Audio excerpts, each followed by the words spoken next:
Isabelle dirige une entreprise de cosmétiques de luxe.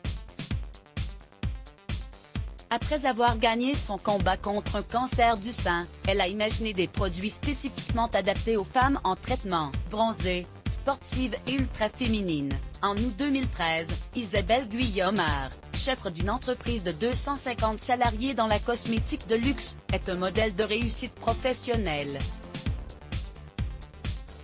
Personnelle aussi, avec 2 grandes filles d'un premier mariage et le grand amour avec son second époux. J'ai divorcé pour vivre notre histoire à fond, comme j'agis toujours, avec passion, en refusant la peur.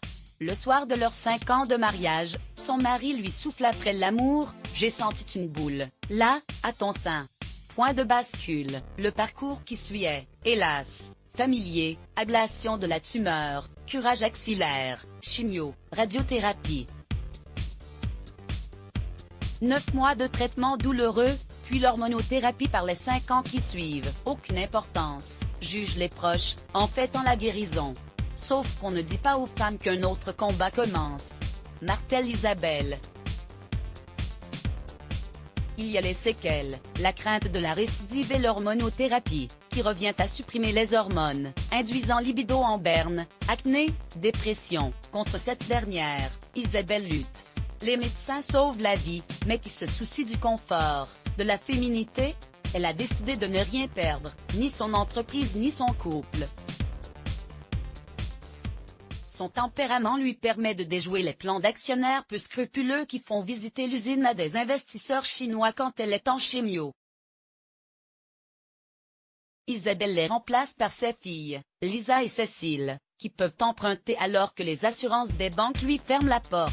Elle lance Osalie, une ligne d'hygiène et de soins pour les femmes en traitement, avec bain de bouche adapté quand les muqueuses sont à vif, crème main-pied pour les brûlures insoutenables, crème sans hormones ni phtalates, au-delà de la réglementation.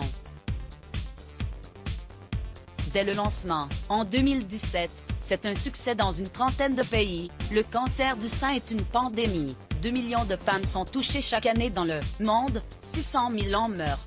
Les médecins sauvent la vie, mais qui se soucient du confort, de la féminité. Or c'est l'identité qui imprime toute notre vie personnelle.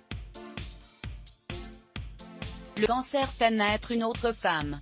On ne vit pas du jour au lendemain dans la peau d'une nouvelle femme. Cette autre femme, Isabelle a besoin de la matérialiser.